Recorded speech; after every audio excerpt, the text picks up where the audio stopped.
Okay, so Shabbat Shalom, everybody here, those that are online, and those who are watching later. This week's Parsha is Vayera. And this week, it starts in Exodus chapter 6, verse 2, and goes through chapter 9, verse 25. And it's basically going through 7 of the 10 plagues. And so this part I actually called Exodus replayed in Revelation and confronting the plagues of the soul. So, and you'll see how that sort of fits in as we go through. So this week, it's the 14th parashah of the year, and the 14th letter of the Hebrew alphabet is the letter Nun. And Nun, remember, has the value of 50, which in the Nun means a seed, the air, or continuity. So this parasha, even though it's talking about the plagues, it is about the seed, the word, about their continuity.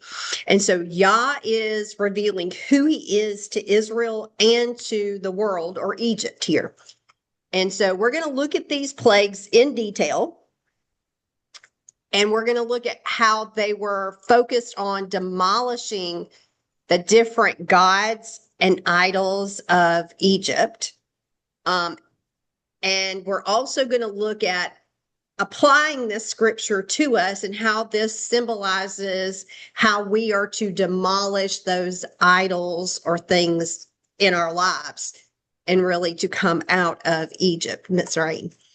So there are so many different levels to look at what's happening here. And on one level, we see the miracles that Yah had when he was basically freeing the children of Israel from Egypt and literally taking them physically out of the land. On another level, looking at the ancient Near East. Oops, sorry. Yes, just a second. Oh, no, wait a minute.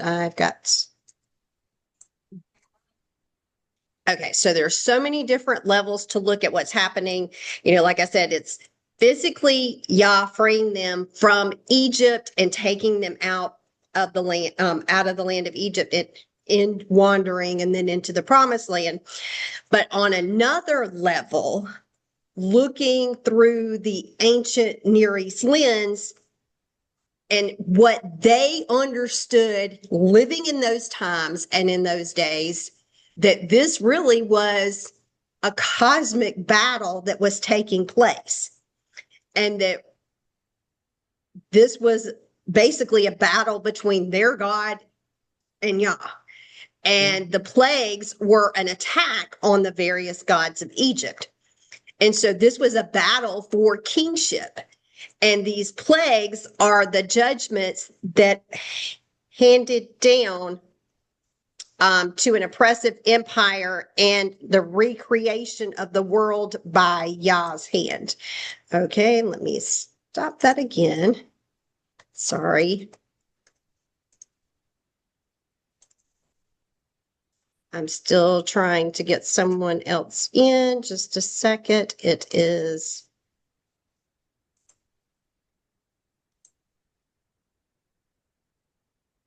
Okay, see if that works this time. Eddie, can you respond to that and tell her I just resent it? Thank you. Sorry, technical difficulties on some end. So on another level, there is a spiritual application for us because we all battle with Egypt inside of us, and these plagues can be seen as an inner experience or the places where Yah disrupts our patterns so that we can walk toward freedom. So, like I said, this year I want to dive a little into each of these areas, and we will start with Yah revealing himself to Moshe. So let's go to Exodus chapter 6, verse 2. Exodus chapter 6, verse 2. Okay, so Yah spoke to Moshe and said to him, I am Yud-Heh-Vav-Heh. I appeared to Abraham, Yitzhak, and Yaakov as El Shaddai. Although I did not make myself known to them by name, Yud-Heh-Vav-Heh, also with them I established my covenant to give them the land of Canaan, the land where they wandered about and lived as foreigners. Moreover, I have heard the groaning of the people of Israel, whom the Egyptians are keeping in slavery, and I've remembered my covenant.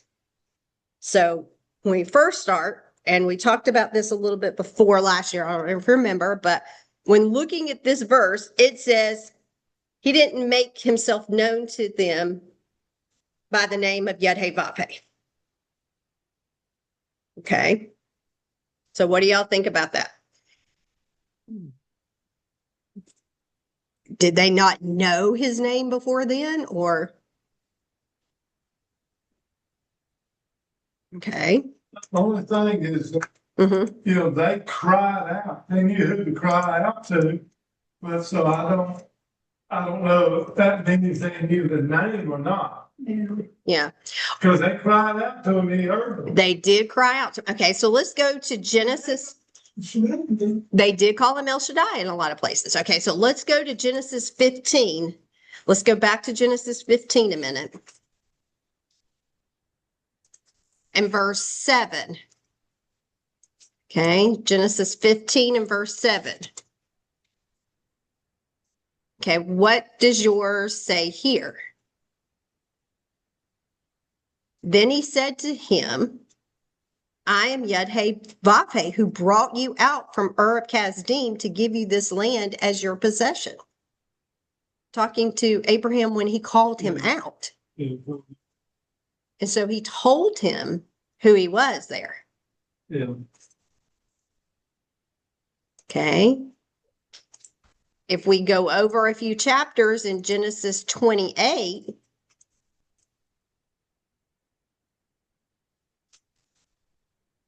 and go down to verse 13.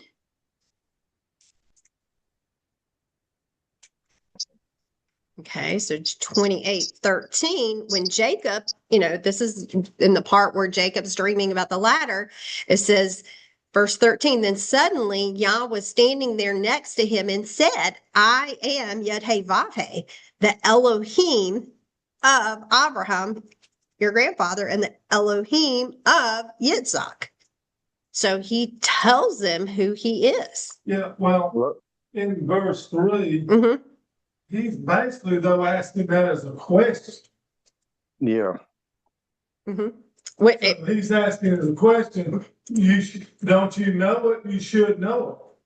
Are you talking about in this portion in Exodus 6 and 3? Yeah. And but it says, I did not make myself known to them by that name. It says, I appeared to Abraham as and Yitzhak. It says something different. It says, although I did not make myself known to them by the name of It Yud. says, my name, Yud-Heh-Vav-Heh, was I not known to them. I was, I think yours is worded a little. Yeah, Because that's look what I'm at, saying. And then the preaching, it talks about, it's in the form of a question, Mhm. you should have known. Okay. Because I gave my name to you. right. Okay, That's what I read in the King James. It says, by my name, Jehovah, was I not known Yeah, to Was I them. not? yeah. Mhm. And Yeah. it says Hold on a period, second. but Yeah. should have been a Is question that mark. what you said? Should it been a question mark? Yeah. Because there's no, I know. punctuation, yeah, Yeah, I know. in there. So, and then two, when I even look back too at like the rabbinic commentaries, one of the things I know that Rashi, which is one of the great rabbis, he said that this is what he says. He says, it is not written here, my name Yud-Heh-Vav-Heh, I did not make known to them, but rather by the name Yud-Heh-Vav-Heh was I was not known to them. Meaning I wasn't recognized by the attributes of Yud-Heh-Vav-Heh. Okay. Because when we think of Elohim, we think of creator. Elohim is creator there. El Shaddai is from El being God, but Shaddad is to provide, or actually literally a breast, to provide or to sustain. So he is the, El Shaddai is the provider, the sustainer. But in this, where it says Yud He Vav He there, he's saying that he's not known by those attributes. And that in here we see he's now going to reveal himself as Yud He Vav He. And what does Yud He Vav He really mean? That's what I was fixing next to you. Yeah, what does it really mean? And when you start going through, Yud He Vav He is actually a composite of the different forms of the verb to be. Okay. So this is why a lot of times we'll say, who was and who is to come. Does that go back to when Moshe told him, says, who do I say? A sentence. He said, E-A. Yes, I can remember. I share it. Yeah. Yeah. And Yeah. he said, that means I am. That I will be. Yes. Yeah. So is that his? That's also a form of that verb. Okay. So when we, That's the form. yes. So he's saying three different ways. Right. So Yud He Vav He is actually, when you look at the verb to be, okay, so you can look at to be in the past tense and you say, I was. Yeah. Okay. In the present tense is, or am. Okay. And in the future tense will be. Okay. So in English, we use was, is, or am, and will be. Three different words. Okay. In Hebrew, he was is Hayah. Okay. And it's spelled Hey Yud Hey. Oh, so that the other one where he said it. Yeah. Okay. Yeah. And, that's a form. That was Yay. Okay. Okay. So when you take that form of that verb, so you've got he was the third person, or there. Yeah, he's saying he's in a different. Right. So it was is Hayat, which is Hey Yud Hey. If you're saying in the presence, it's Hoveh. It changes a little bit. So it's going to be Hey Vav Hey. So he's coming to different people like Moses and Abraham and all them different saying, this is who I am. No, I'm saying, okay, the name Yud Hey Vav Hey Yeah. is a composite of all three of those. Okay. So with it, you have, listen to how it's spelled. Hayah is spelled Hey Yud Hey. Okay, think about those letters. Yeah. If you're saying present tense Hoveh, you've got Hey Vav Hey. Okay. And if you're saying in the future tense, Yeh, which is Yud Hey Yud Hey. So you're taking all three of those words, saying he was, he is, and he will be, and putting them all together, and that makes Yud Hey Vav So Hey. basically, the difference in each form he used, saying like to Moshe, Abraham, is still the same. Well, he's saying here that I am Yud Hey Vav Hey. What does that mean? I am limitless. I can be in the past, I'm in the present, and I'm in the future. So, and there is nothing that I can't do because I'm in all of those. I'm outside of time. So, this is what we're missing, is who he is and what he's capable of doing. Because there is no time where he's outside of time. I mean, he's time itself, so there is no time. Right. So he is. We have time. They don't. He Right. don't. Yeah, he is outside of that. Yeah. And so when we look at this, if we look at what he's promising to Moshe here, it's basically saying if he's outside of time, he's not bound by our laws and natures. He can perform miracles. Right. And that, he doesn't work in these laws of nature. He's going to perform these miracles, and these miracles can go against the laws of nature. He's saying, I'm not an idol that will crumble or rot or do this or do that. I am. Right. Everything. Yes.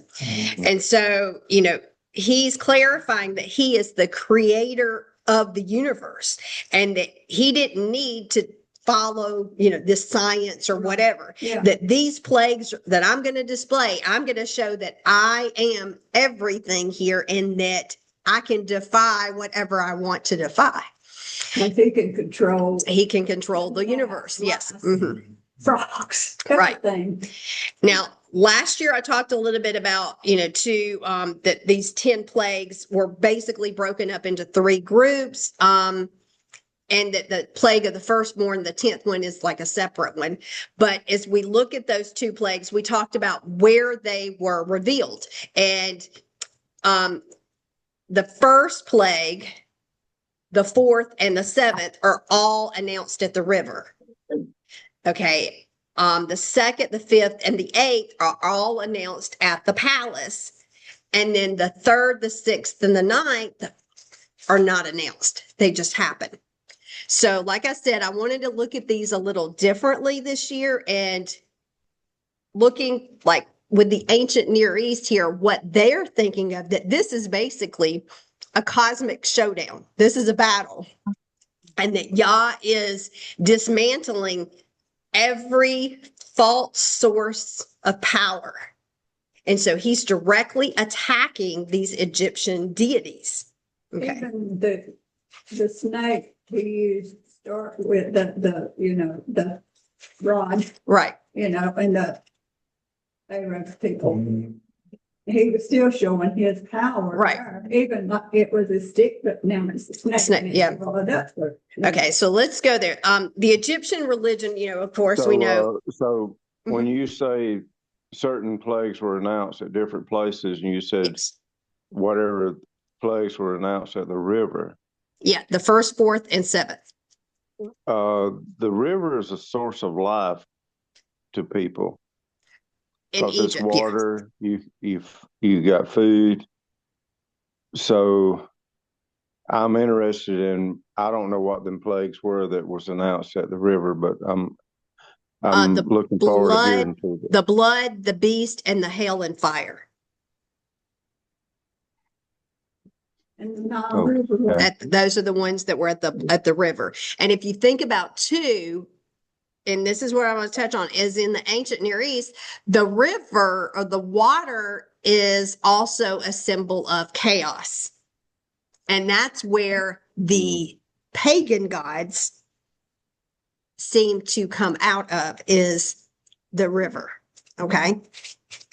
And so when he starts with those being announced at the river, and then the second ones, the 2nd, 5th, and 8th, which are the frogs, which was the epidemic, I think, of the livestock there, and then the locust, that's where they were at the palace. Does that have anything with the numbers in between that each time? Well, it's 1, 2, 3 Right. announced it's river, palace, unannounced, and then it goes river, palace, unannounced, river, Right. palace, Does unannounced. it have any significance in that There are multiples of 3, or God, yeah. oh yeah, I think there's multiples of 3, and I mean we also see the multiple of 3 later on in this parsha, or maybe it's the next one that talks about, it's this one, where it talks about the difference between Moshe and Aaron's age is 3 years too. They're 3 years apart, so there's another 3. So okay. So, and Angelia said, sorry, they didn't know him yet as the Redeemer Covenant King yet. And Yada is, no is Yada or Yodea. And they didn't recognize his authority or his intimacy because they had assimilated. He was, who is, and will be. Yes. So let's look at some of these, and I'm going to go to verse 13 first. And Egyptians worship many gods, and they often overlapped. And so let's start in 6:13. Yah spoke to Moshe and to Aaron and gave them orders concerning both the people of Israel and Pharaoh, king of Egypt, to bring the people of Israel out of the land of Egypt.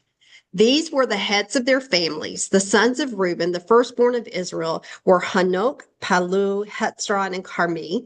These were the families of Reuben.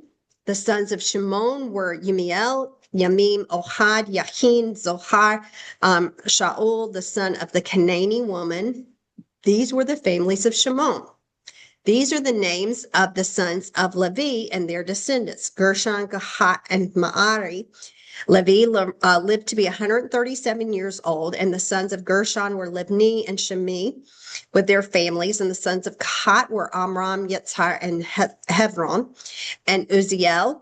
And Kahat lived to be 133 years. The sons of Ma'ari were Machli and Mushi. And these were the families of Levi and their descendants. And Amram married Jochebed and his father's sister, and she bore him Aharon and Moshe. Amram lived to be 137 years old. And the sons of Yitzhar were Korach, Nepheg, Zikri. And the sons of Uziel were Mishael, Elzavon, and Sitri. And Aharon married Elisheva, daughter of Aminadab, and the sister of Nachshon. And she bore him Nadab, Abihu, Eleazar, and Itamar. The sons of Korah were Asir, Elkanah, and Abiasaph. And these were the Korahi families. Eleazar, the son of Aharon, married one of the daughters of Putiel, and she bore him Pinchas. And these were the heads of the families of Levi, family by family. These are Aharon and Moshe, to whom Yah said, bring the people of Israel out of the land of Egypt, division by division. So I wanted to go through that for a reason, because something stuck out to me this year when I read it is, okay, we're starting with this genealogy list, but when we keep reading in the parsha, we don't see the other tribes mentioned. It only lists the genealogy of Reuben, Shimon, and Levi. Mm-hmm. Why?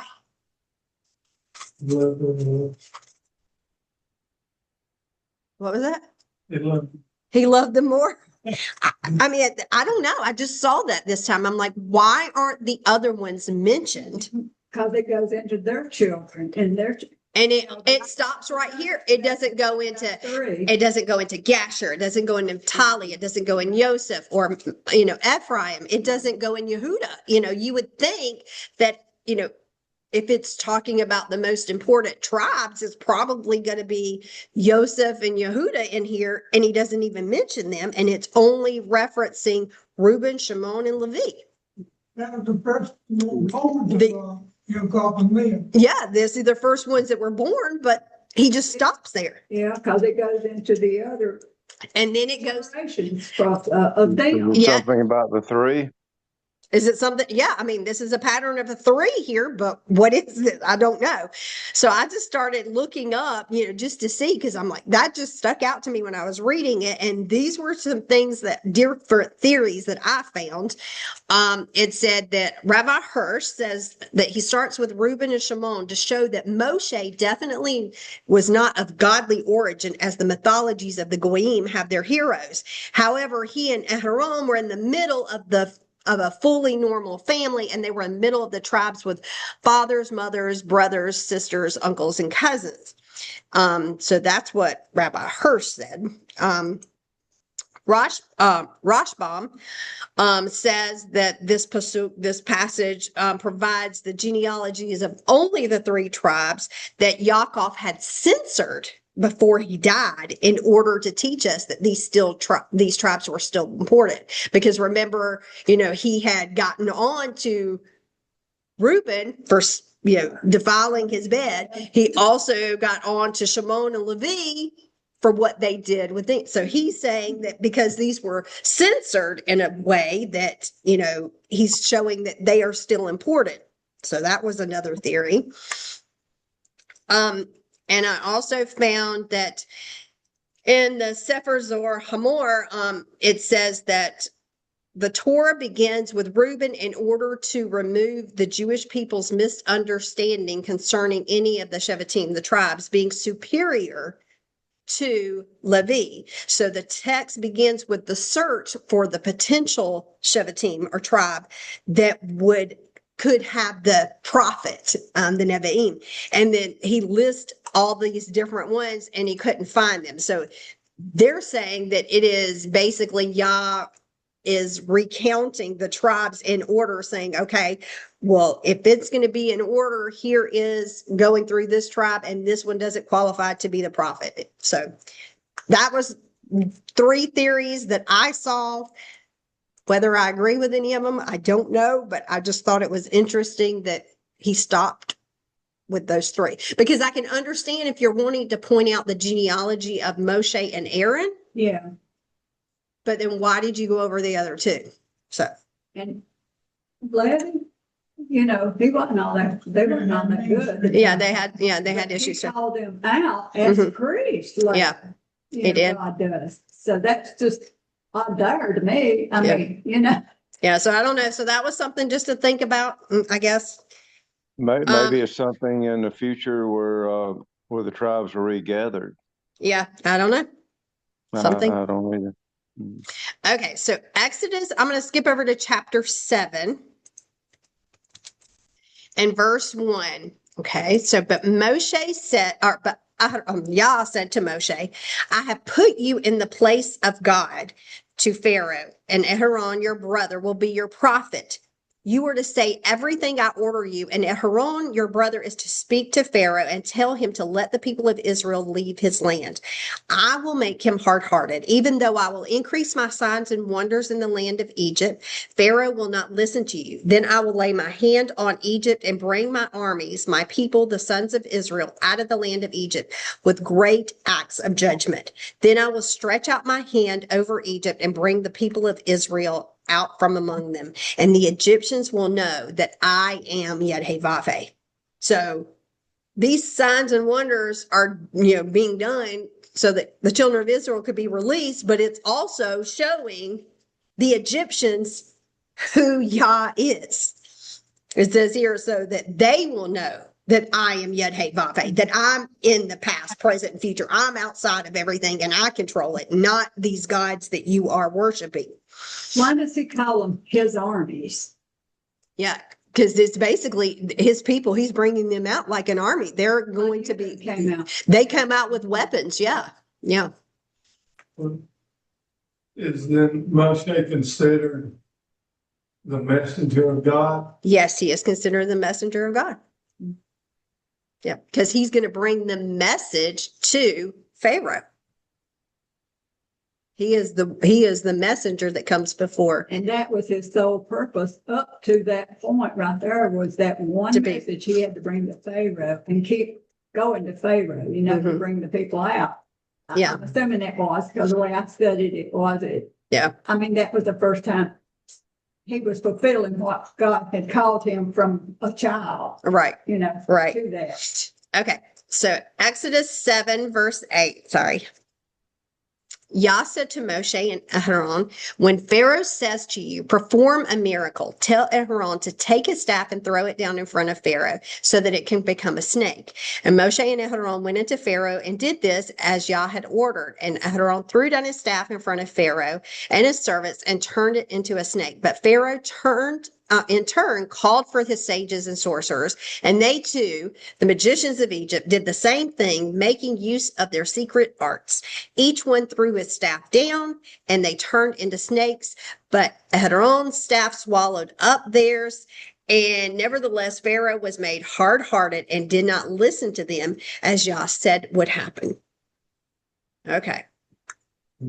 So this time, when I was reading this, okay, like you were saying, Moshe throws down his staff and it becomes a snake. And we did see this happen before. Okay, so let's go back a few chapters to chapter 4 and verse 1, because this happened when Moshe was to go. This is what Yah said is, when you go to the elders. Okay, verse 1. When Moshe replied, but I'm certain, when Yah's first telling him, but I'm certain they won't believe me and they won't listen to what I say, because they'll say, Yah didn't appear to you. And Yah answered him, what is in your hand? And he said, a staff. And he said, throw it on the ground. And he threw it on the ground and it turned into a snake, and Moshe recoiled from it. Okay. So we see this happening, here in chapter 4. Verses 1 through 4 here. And then in verse 5, it says, it says, and then, in verse 4, then Yah said to Moshe, put your hand out, take it by the tail. He reached out, took, reached out with his hand and took hold of it, and it became a staff in his hand. And he says in verse 5, this is so they will believe that Yah, the Elohim of their fathers, the Elohim of Abraham, the Elohim of Yitzhak, and the Elohim of Yaakov has appeared to you. Okay, so he's saying, you go to the elders, you do this, and they're going to believe that I appeared to you. Okay. But when I read this in Hebrew and was looking at it, this passage in chapter 4, and then also in chapter 7, there was a difference. Okay. Because when Moshe does this in chapter 4, and he's telling him to do this in chapter 4, it says, you throw down this staff and it is going to become a Nahash. Okay. And we know Nahash is a serpent or a snake. Okay. But when we go to chapter 7, and it says, Yah said to Moshe and Aaron, in verse 8, and when Pharaoh says to you, perform a miracle, tell Aaron to take a staff and to throw it down in front of Pharaoh so that it will become a snake. Does yours all say snake? Okay. Well, no. Or serpent? There's like adders, which is. Yeah, but yeah. And, so there's a difference in the snake. No, this does not say snake. Oh, we don't. It says tanin. Serpent. It doesn't say serpent. Don't Serpent. say serpent. It is the word tanin. Okay. So tanin, that's an interesting word because tanin is also used somewhere else in scripture. Let's go to the book of Ezekiel. Well, it's used in a couple of different places, but I want to go specifically to Ezekiel.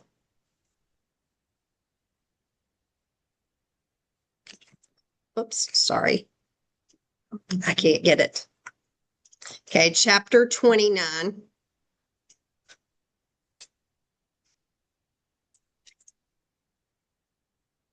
Is that the word for clean? What now?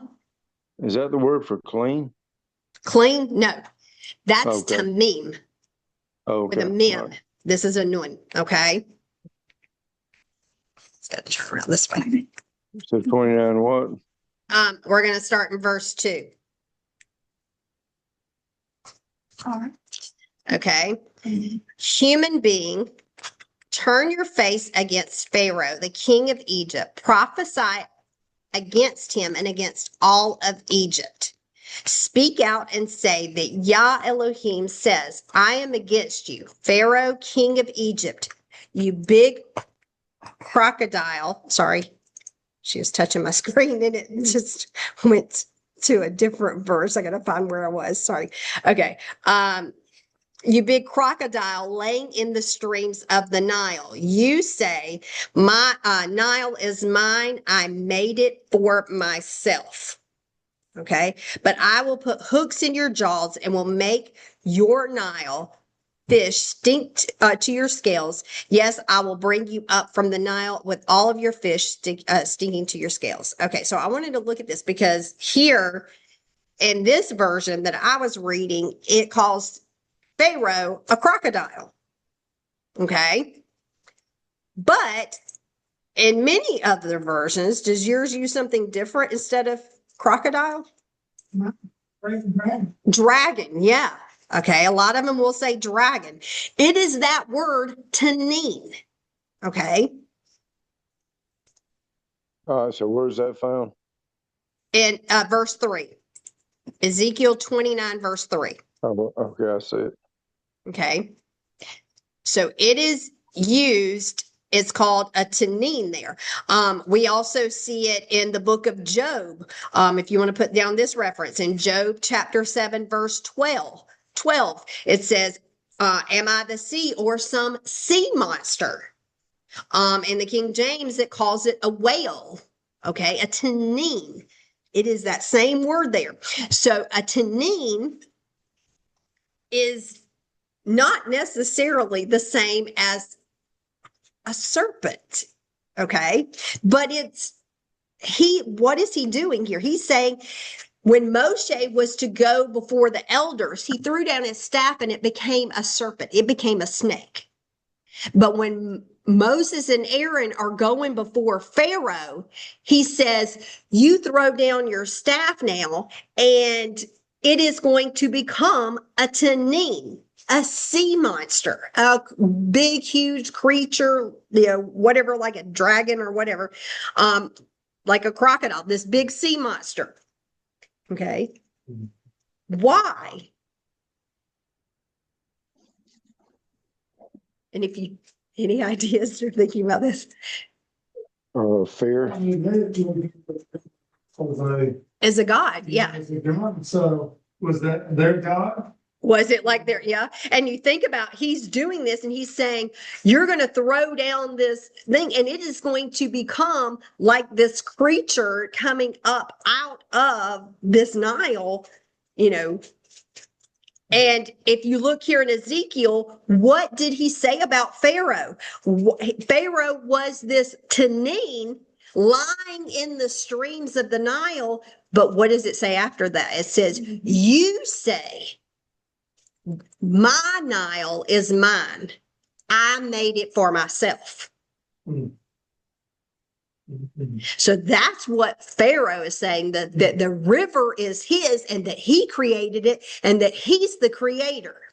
And so when like I said, this is a cosmic battle for us. We're not thinking of it like this, but this is basically the picture here. They're worshiping these pagan gods. And here is Moses and Aaron coming along and they're doing something and it is coming up, this creature that is like what they believe their God is like, and it swallows up the others, which is doing what? It's showing that he is the supreme God.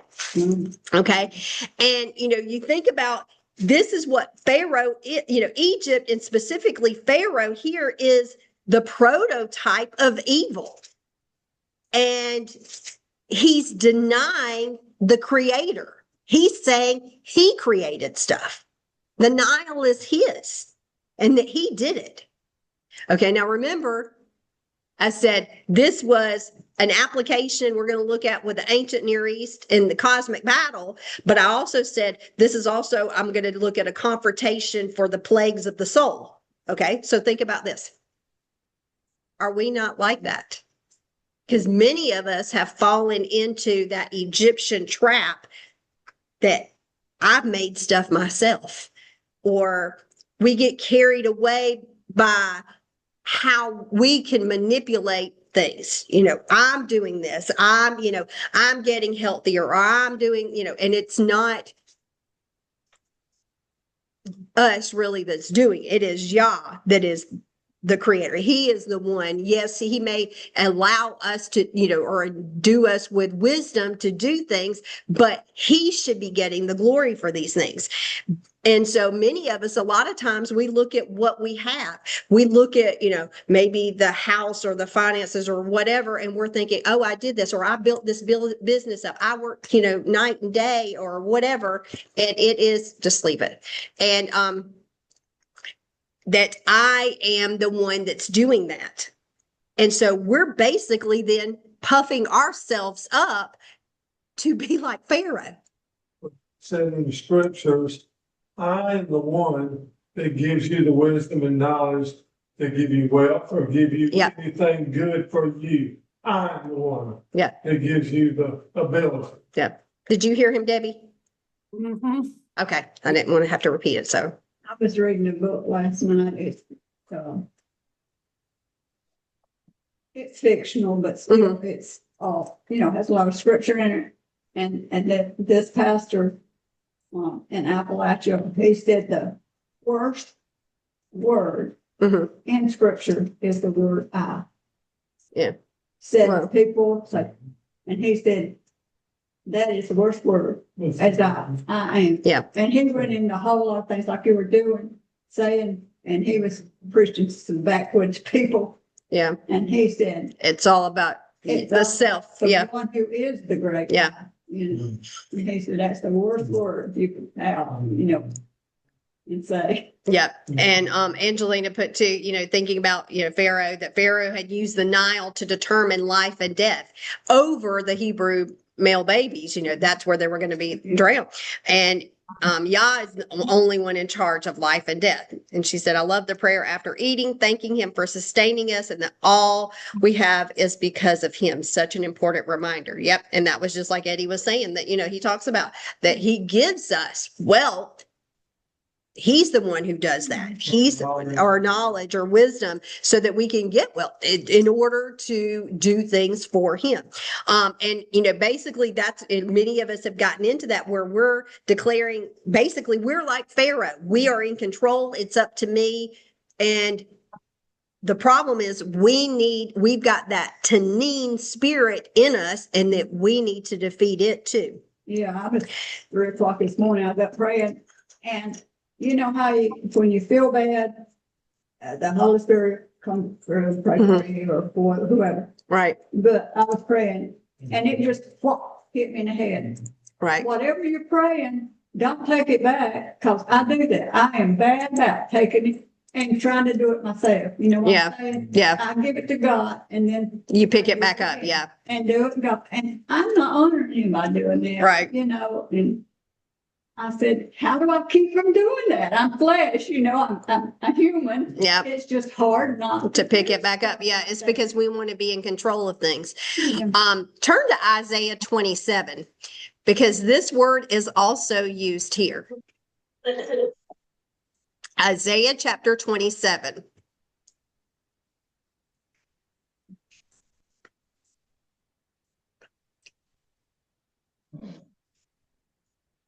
Okay, I'm going to start in verse 1. On that day, Yah, with his great, strong, relentless sword, will punish Leviathan, the fleeing Tanin, or the fleeing serpent, the twisting Tanin, Leviathan. He will slay the sea monster. So Leviathan is also referred to as a sea monster, a Tanin. And, oh God, sorry, my nose is just thinking about this. There is an interesting link with Leviathan and Sukkot. In the Talmud, in Baba Batra, and I'll put the link in the description if you want to go read it in there yourself. There is a conversation between Rabbi and Rabbi Yochanan, and it says that in the future, the Holy One, blessed be he, will prepare a sukkah from the righteous, for the righteous from the skin of the Leviathan.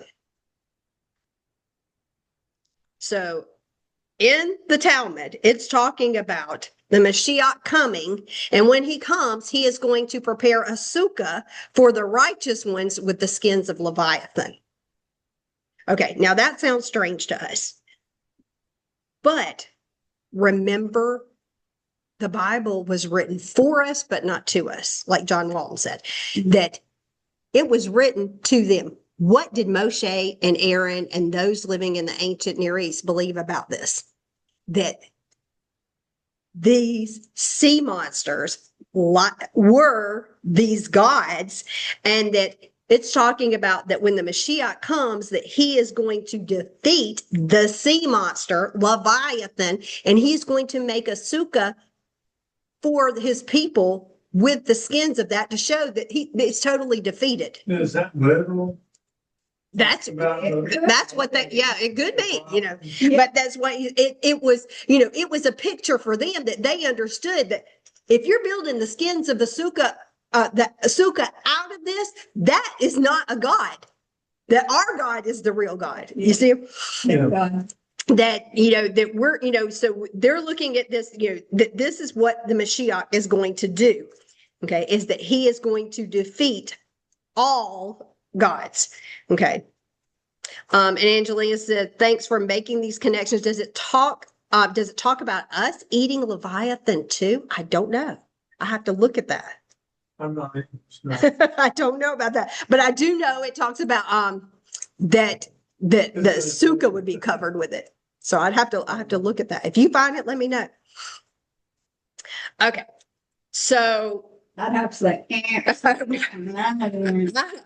don't know, because I'd have to think about the clean and the unclean there too. So, okay, so as we begin, I'm going to go through these plagues. I want to look at first the gods that they challenged, how this links to Revelation, and also how each one of these is a picture of our inner struggles. Okay, so the first plague, and I'm not going to read through the whole section, but the first plague we know is the blood. Okay. And this is, basically an attack on the god of the Nile. And remember, I said that there are gods that overlap. So Hapi, is the god of the Nile. And the Nile in Egypt was called the lifeblood. Okay. So it was what gave them life. It was what gave, like Kim was saying earlier, it was what gave them their sustenance. Okay. But it was also seen as, that's where their God came from, and it was a God. And so this, if God was angry with them, then the floods wouldn't happen. And so they didn't end up getting as much flooding. The flooding brought the silt into the land, which ended up getting them all of the crops and things that they could grow. I realize that, but I've read so much that God using the blood first. Yeah. It's life to but it was their God too, the Egyptians and stuff. Yeah. To use that as the very first. The first one. Okay. And Angelina said she did find it. It's in Midrash Rabbah, Leviticus 22:10, which states, as a reward for following certain prohibitions, the righteous will eat Leviathan at the end of the days. As recompense for the prohibition of certain fish, you will eat Leviathan at the end of days. So showing, your destruction, that, this enemy is completely destroyed. So how does that work out with clean and unclean? Then I guess it would be a clean, whatever, Yes. That's what I mean, that it would have to be. So You can't make. I don't know. I mean, I don't know, Yeah, you can't make a. but it's not a snake. It's a sea monster, It's still. a tanin. Yeah. So I don't know. Does it have fins and scales? I don't know. I don't know, because I don't. Yeah, but that's, so it had to have, Yeah. Okay, so it is going to be an attack on Hapi. It's also an attack on Osiris, because Osiris was basically whose bloodstream was thought to be the Nile itself. And Khnum was the guardian of the Nile. So, it's basically attacking all three of those. So Yah turning Egypt's river, the Nile, against itself. And so it's making it be blood now, which becomes undrinkable. And if you think about these first three plagues, basically fall on Israel and Egypt alike. It's not just the Egyptians who are going to face it. It is the Hebrew children as well. And so this made me think about in 1 Peter. Does somebody want to say something? Sorry, I don't know. John Pearson is in the meeting. Yeah. Okay. So it is in 1 Peter 4:17. It says, "For the time has come for judgment to begin, and it begins with the household of God. And if it starts with us, what will the outcome be? But for those who are disobeying God's good news." So the first plagues fell on both of them. It wasn't just the Egyptians. It is both the Egyptians and the Hebrews. Okay, so not only does the Nile become blood, if we go to the book of Revelation, okay, in Revelation chapter 8, verse 8. Okay, Revelation 8:8. "And the second angel sounded his shofar, and what looked like an enormous blazing mountain was hurled into the sea, and a third of the sea turned to blood." Yeah.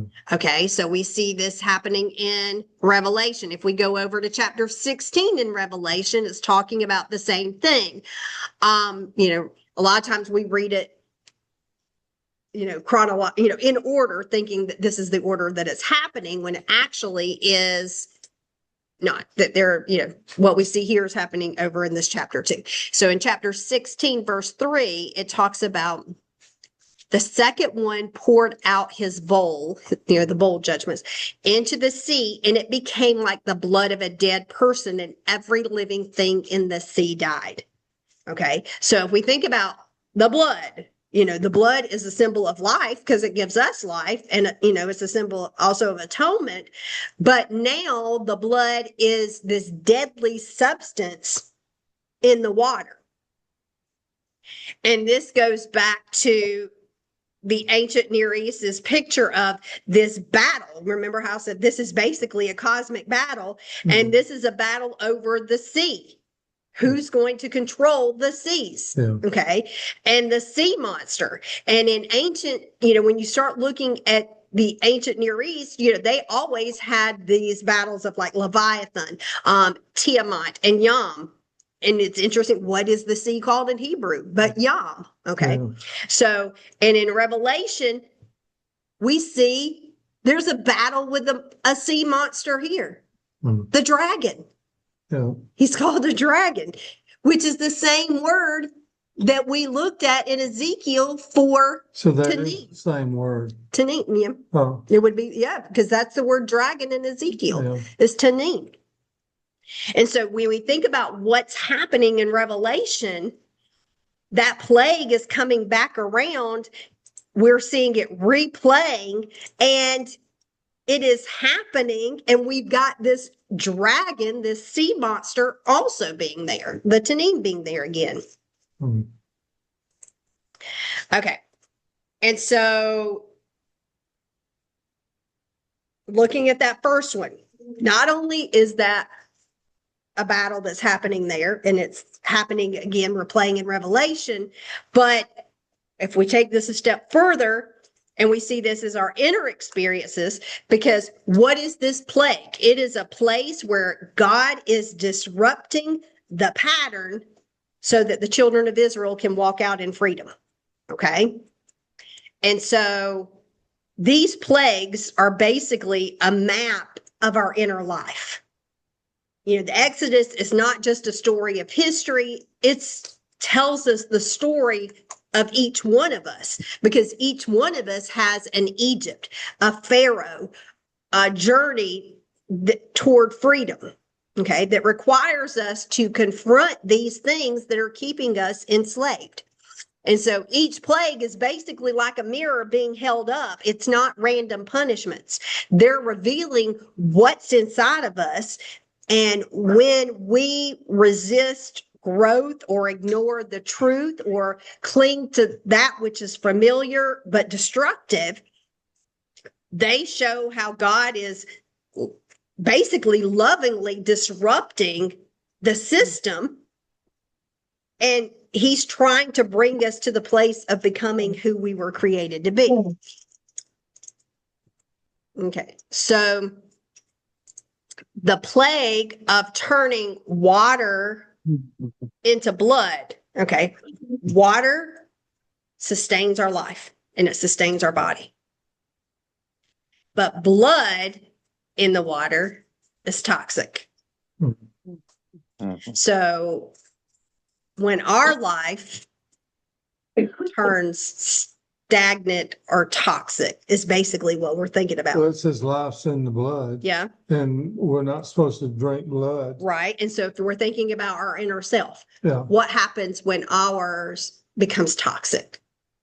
Okay. When we need to pay attention to those waters of our life. What truly sustains us? What truly is sustaining us? Is it his word? Is it, refreshing our spiritual being, our relationships?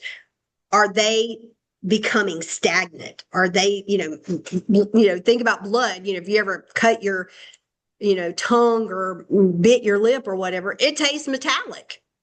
Are there things that are getting that metallic taste or lifeless in our lives? Are we looking at those things to sustain us when they shouldn't be? And that, God sometimes wants us to feel discomfort so that we can stop pretending that we're fine, that we're doing it on our own. So, okay. Angelina just said, such a good question. This conversation reminds me of Hebrews 12:11. No discipline seems pleasant at the time, but painful. Later on, however, it produces a harvest of righteousness and peace for those who have been trained by it. So true. Yep. We have to keep ourselves on that discipline all the time because That's probably the hardest thing to do. Yep. Is to be disciplined in the word. That's one of the hardest things And because, so this is the very first plague is what is sustaining us? yeah. What is, sustaining us personally? Yeah. Well, each day Mhm. we have to learn to be disciplined, to watch our mouth. Right. To what we think, how we do, how we react, Right. to, something negative happens in our life. Because sometimes, Oh, sorry, that was Lauren that said that, not I'm Angelina. I don't have a whole lot of patience when I'm driving, Mhm. as you know that. Right. And so I have to really discipline myself. And it's funny, ever since I've had my vehicle that I bought a few years ago, it has no horn. Yeah. And I'm notorious for For blowing blowing the horn. Yep. And I just wondered, did y'all Yeah, why did you do that? did Yeah, he let you go set me through. up or not? But on the other hand, I was told it was I guess. law Yeah. in the state of South Carolina not to have a horn. The So Lord in Israel, all they you do wouldn't is survive blow. without a All horn in they do Israel. is blow horns in Israel. That's all they do. Okay. Yeah. Sorry, that was Lauren that said that about Hebrews 12. So that was so good. Huh? Yeah. So, okay. So let's go. So when you throw a rock in a pond. Yeah. If you watch your words, Where is it? that. They're the ripples. But they also say that what you say that's not good can still be that ripple Yeah, too. yeah. And go, so you have to really think what you're saying at all times. Yep. Okay. So the second plague is the frogs. Hmm. Okay. And this is basically attack on Heket. Heket was the goddess of fertility. And not only fertility, but childbirth and, life and basically sex. And so think about what's happening here with the frogs. Okay. Exodus chapter 8, verse 1. Yah said to Moshe, say to Aaron, reach out your hand with your staff over the rivers, canals, and ponds and cause frogs to come up onto the land of Egypt. And Aaron put out his hand over the waters, and the frogs came up and covered the land of Egypt. So, we know it's not only covering the land, but they're getting in the bowls, they're getting in the beds, they're getting everywhere with this. I wouldn't have survived. You wouldn't have survived. Yeah. I mean, none of that stuff is appealing to me. I'm telling you. So, okay. So think about this. Yeah. The symbol of life for them is becoming a symbol of suffocation. What Egypt was worshiping is now overrunning them. Mm. And the frogs, multiplied and covered everything. Now, remember, this wasn't just of fertility, but okay, for you to be fertile, it's about sex. Okay. It's about sex, here. This is also about sexual immorality. So this sexual immorality, this Heket, is so pervasive that it's dominating everything around us. The TV, the internet, the magazines, whatever. I mean, you think about today, you can't watch even wholesome things. Well, think about the pornography, Mhm. the filth that comes, that our children, the small boys, the small girls can go on their phones. Right. And just pull it up just with a flick of the hand. How that is come into our society, and the society accepts it, a lot of them, it's really bad. It's real bad. And so this is an attack on that. So think about what they were worshiping, their fertility and their sexual immorality. It's now going to overrun them. Okay, I wanted to point out something. I read just verses 1 and 2 of chapter 8 for a reason. What does yours say in verse 1 is, what is he going to cause to come up onto the land? What are you talking about? Exodus 8:1.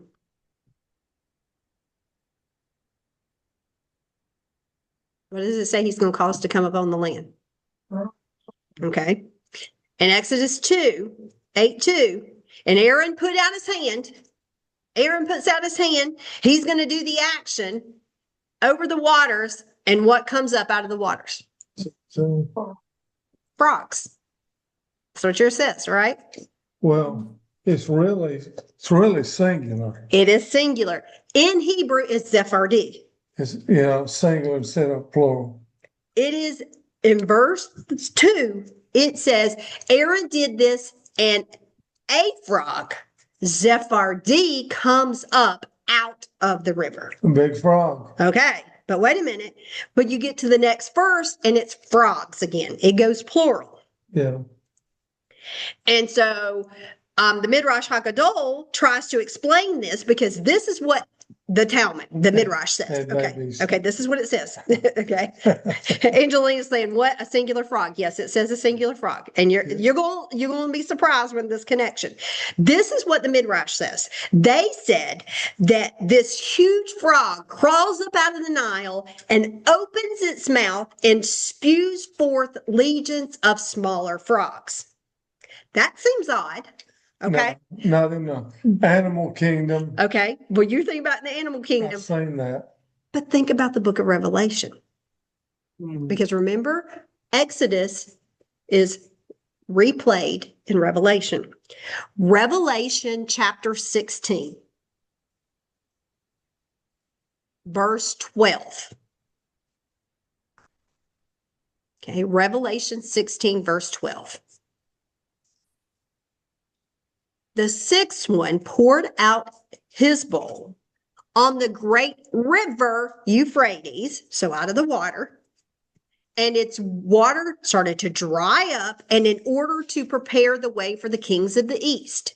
And I saw 3 unclean spirits that looked like frogs come from the mouth of the dragon, from the mouth of the beast and from the mouth of the false prophet. They are miracle working demonic spirits which go out to the kings of the whole inhabited world to assemble them for war of the great day of Yazebot. Frogs come out of the mouth of the dragon. Yes.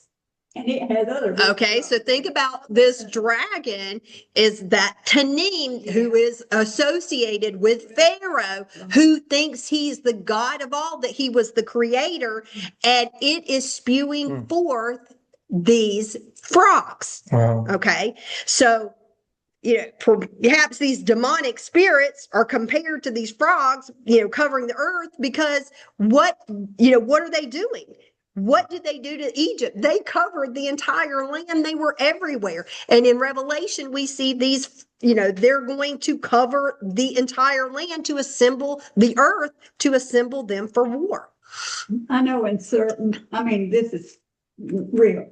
Mm-hmm. Certain frogs, they are male and female. They can reproduce their own. Yeah, they're asexual. Yeah. Mm-hmm.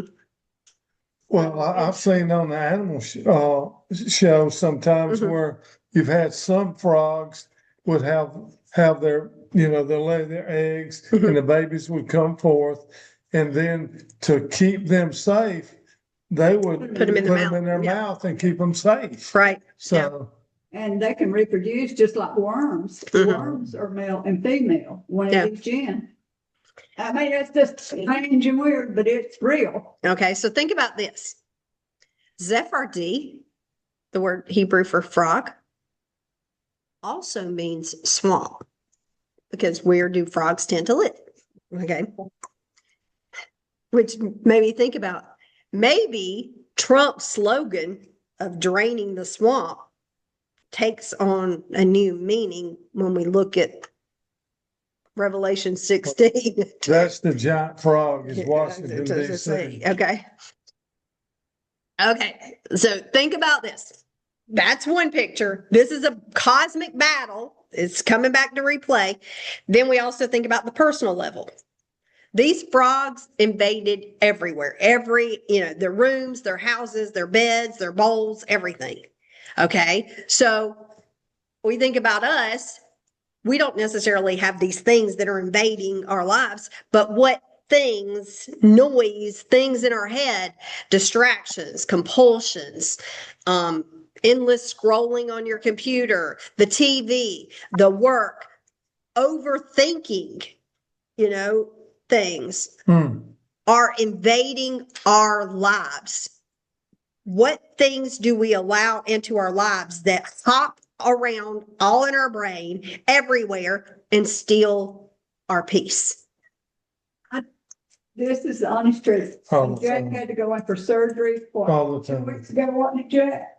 I took you 2 weeks ago, I think, when he was in surgery again, and I was sitting there in the waiting room on him. Yeah. There was like 8 people. Every one of them, this is the whole time, 4 hours I was there. Nobody talked. I'm the only one sitting there with no phone Yeah. in my hand. Everybody else. Yeah.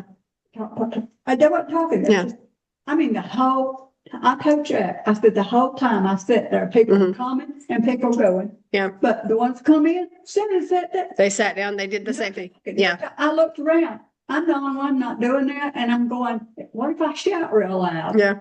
Or even think about, it doesn't have just to be the phones. It can be, thoughts that are coming in our brain, thinking of things that, what have I got to do today? Or what have I got to do tomorrow? What I got to do next week? Or what have I got to do for my job? Or what I've got, we're planning out. We're constantly thinking of those things are distracting. What does the word say? It says, meditate on my word Yeah. daily. Because Yah knew what was going to happen. He knows that the battle is in the mind. It's not anywhere else. Right. It's in our mind. Right. Our mind, everything we do, it comes from our mind. What we think, how we, talk, whatever it is. People can't even communicate like we're doing. Yeah. They don't now. communicate With anymore. that, they do it on phone. They don't even talk anymore. Right. Yeah. It's just silly. Well, I mean, It's convenient. It's like it's good. microwave. Yeah. Yep. Like the microwave. Yep. Things are convenient. And Angelina said, reminds me of leprosy that comes from unclean things from our mouth. Yep. Because, watching that Lashon Hara, those evil And the things. thing that really upsets me, and I have to pray a lot, is that, and God knows, I'm not trying to be judgmental so much, but God says if something does it and you see it, it's against the word, that the church people are believers. They allow it in their homes. They allow it in the church. Way they talk, way they act. And I've said John 3:16, it doesn't matter anymore. I can say what I want, act with the way I want, do the way I want, because I've been quoted a scripture. But that's not what Yah says. Yah says you're supposed to be set apart. Yeah. You're supposed to be different. Yeah. You're supposed to act different, talk different, walk different. What's those songs we sing? Walk like Yeshua, Yeah, talk walk like like Yeshua, Yeshua, do yeah. like Yeshua. Well, I think he would, probably get on a lot of us sometime, That's true. the way we sit and talk. also, Mhm. a lack of communication. I've worked in nursing home, worked with other people. That's when they stop talking, is because nobody. Nobody's communicating with them, They yeah. can't communicate. And the word says, like Yeshua, he talked to his disciples daily at night. And Yeah. they prayed, they sang together Yeah. all the time. And I know we can't do that, but the times we are together, we're supposed to be sitting there doing this. Yeah, and a lot of people use the excuse, well, I'll look at my Bible on my phone or whatever, but are you spending as much time in the word as we are on other things? Yeah. Whether it be like I said, whether it be, on your phone, scrolling, on social media, on, doing things, if, it really, because I mean, honestly, I work more than I spend in the word. Now I've gotten to where I try to, I listen to praise music while I'm working to keep that in focus. And, especially, and I've gotten to where I don't watch a lot of things or anything. So that is trying to, constantly put the word in. Yeah. Yeah, from the word, and Yep. stuff, yeah. Okay. So the third plague is lice. One of Eddie's favorite, lice. And this is an attack on Geb. Geb was the god of the earth or the soil. Okay. I'd have to get rid of him first. The dust of the earth was Geb's domain. That's his domain. And you think about lice. I don't think about it. It is an irritant. It is a pest and impurity. Okay. I'm itching right now. And so Geb, what we don't know is that in the worship of Geb's priest, Spell that. Geb, No. his priest wore special garments and they would cleanse themselves twice a day. And they were really concerned about how they looked and appeared. It was about their outward appearance. And they were considered special and had, these priests were, had special privileges and special houses that they lived in. So if you think about, for us, many of us fall into a similar trap. We often get, carnal and earthly minded, and we worry more about those outward things, our wealth, our education, our reputation, what people see, than truly what is in the heart. And, this plague doesn't necessarily have a direct correlation to the book of Revelation, but lice attacks the body. And so, as I mentioned earlier, everybody here is starting to itch now. But I thought most Egyptians, I thought they were bald headed. Yeah, they were. Well, lice wouldn't bother them too much. So they're still going by their skin. Oh my God. It's like eggs and all that. You being close, whatever. Yeah. Put some off. That's why when you have a lice outbreak in school, yeah. Okay. So, when you think about here that it would attack your body. So one of the things that I mentioned here is that these gods overlapped. Let's go to the book of Revelation, because this is specifically what came up about attacking the body. Well, let me say something real quick. Okay. Lisa, she came home one day for school when she was still teaching and sat down and said, Eddie, I want you to look at my hair, through my hair and see if I've got lice. I said, you need to go call your mama, because I can't get her to come over and check you out, because I'm gone. Yeah, we had it running through the classroom, and good thing was every time there was a lice outbreak, I always kept a can of hairspray, and I always go back there. You didn't wash your hair, because people think that's weird, but lice like clean hair. They don't like dirty hair. They like clean hair. So you put on a ton. I never got lice. I taught those little bitty first graders, and you got to be all up in, with them. And no, so it's like, they will come hug me. I told them, yeah. They come to me and want to hug me. Yeah. So that's it. Okay. Yeah. Let's see. And Alice said, okay, spiritually, life often symbolizes negativity, spiritual infestation, persistent internal struggles representing impurities, hidden thoughts, evil or toxic thoughts that need a cleansing, especially in the Jewish and Christian traditions where they appear in the Bible as signs of God's power and judgment, signifying deep-seated evils in external self that hinder our spiritual progress. Very good. Yes. And so relating this to Revelation, like I said, there's not a direct correlation, but it's affecting the body. So this is what I thought about in Revelation chapter 9. And it says, The fifth angel sounded a shofar, and I saw a star had fallen out of heaven onto the earth, and he was given the key to the shaft leading down to the abyss. He opened the shaft of the abyss, and there went up from smoke from the shaft like the smoke of a huge furnace. And the sun was darkened, and the sky too, by the smoke from the shaft. And then out of the smoke onto the earth came locusts, and they were given the power like the power of scorpions have on the earth. And they were instructed not to harm the grass on the earth or any green plant or any tree, but only the people who did not have the seal of God on their foreheads.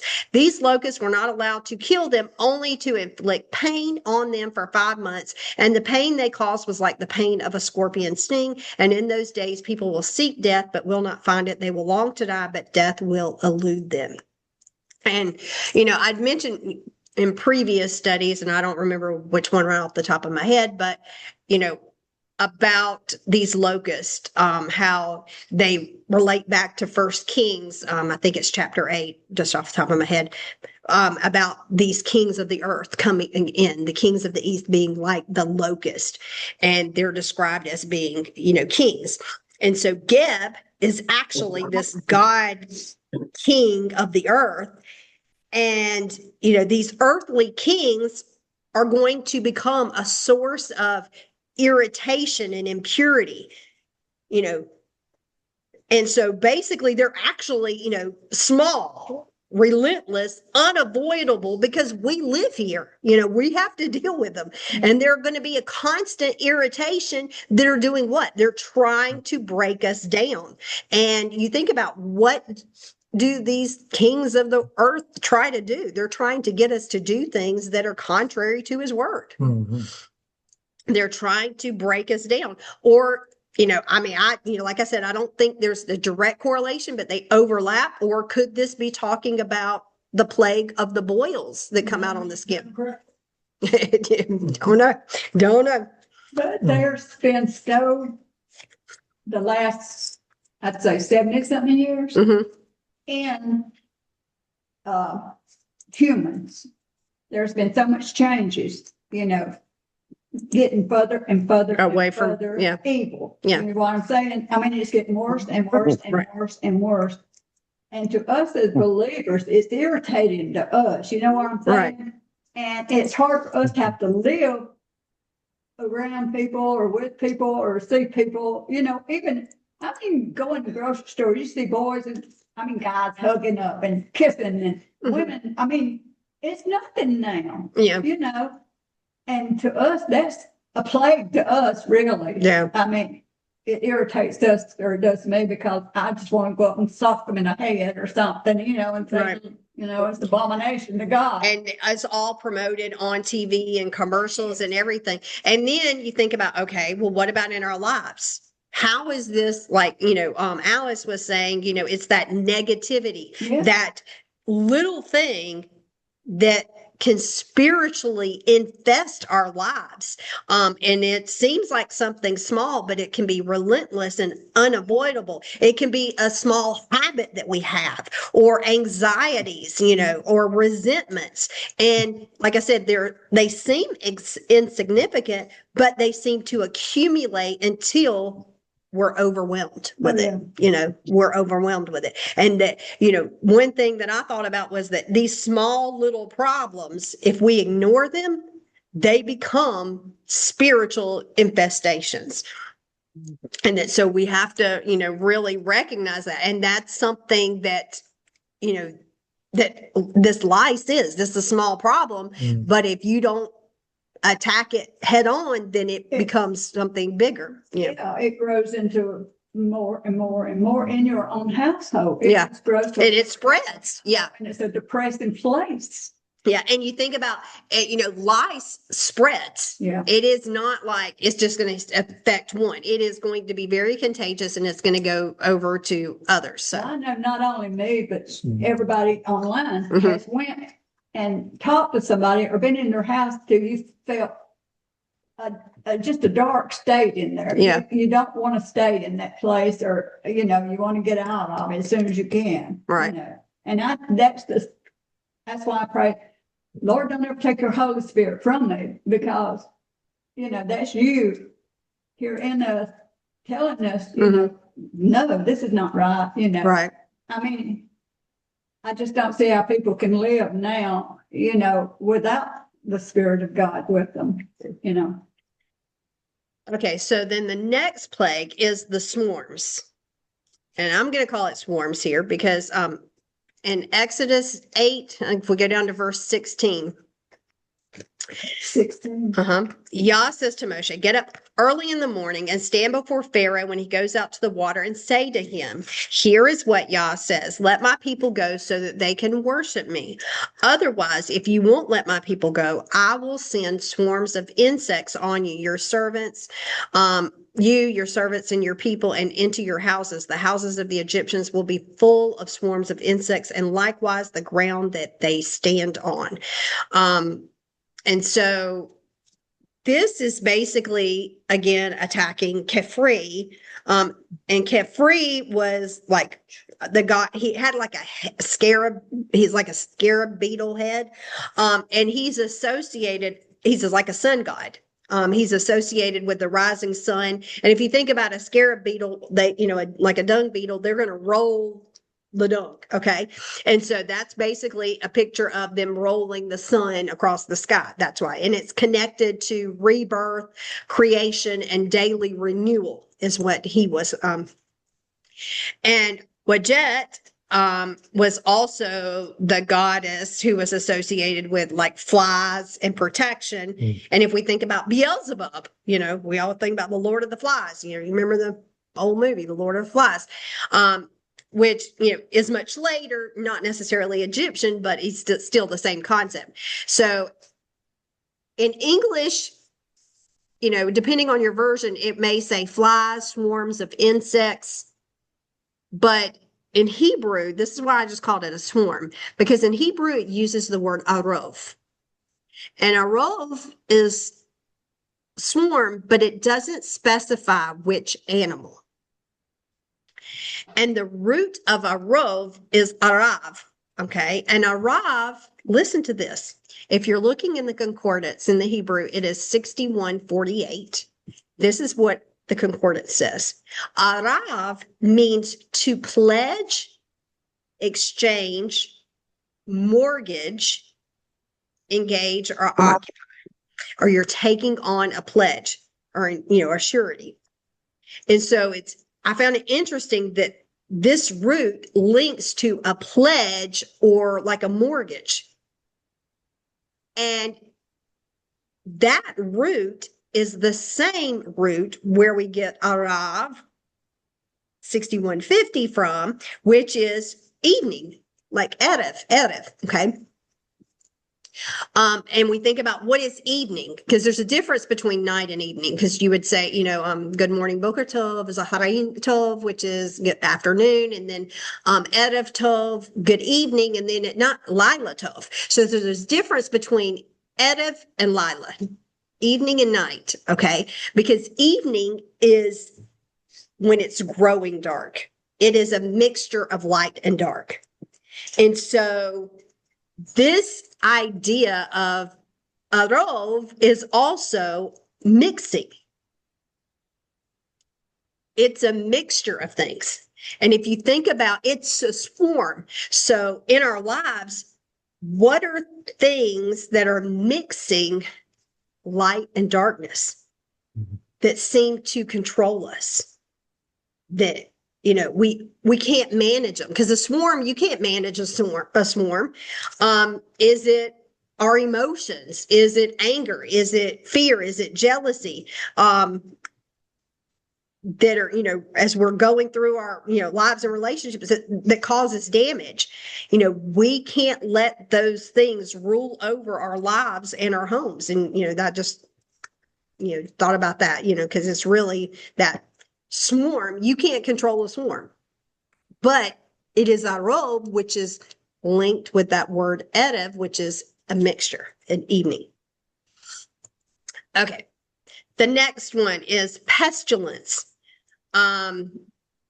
This is, where we have the animals, coming on the animals, the cattle, this is basically the cattle gods. We've got Haftorah, which was the cow goddess of motherhood again and joy. So like I said, you've got Heket, fertility, but then you've got Hathor, which is also a motherhood god, and Apis, which is the male counterpart, which was the bull that was worshipped in Memphis, really, the capital of Egypt. As you're explaining and talking about each of the plagues, it's still alive and well all over the world. Yeah.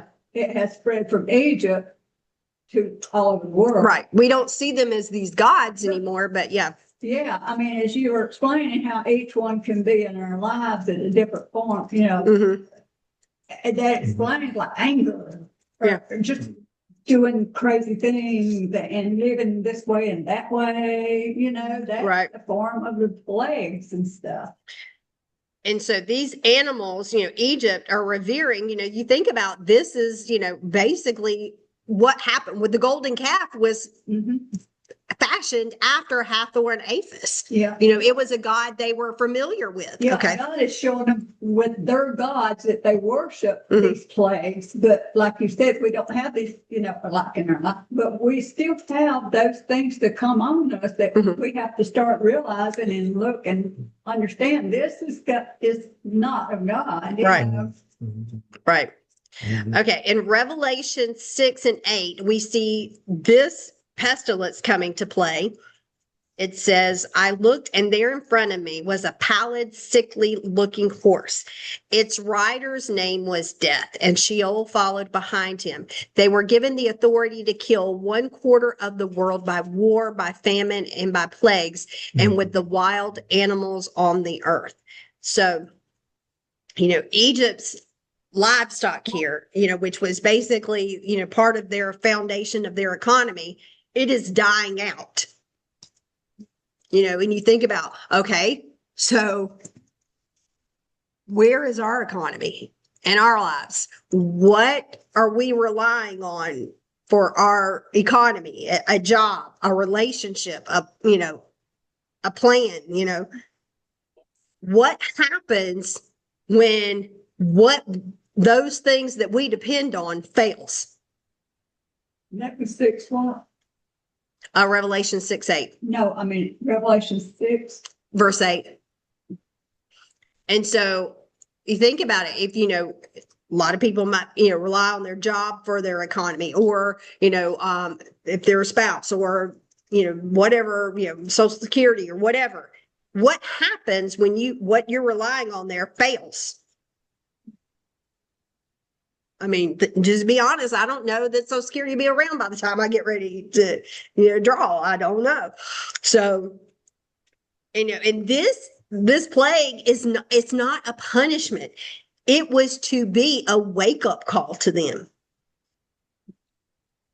Not to rely on these things, but to put their trust in Yah. And so our security must be rooted in something deeper than our circumstances.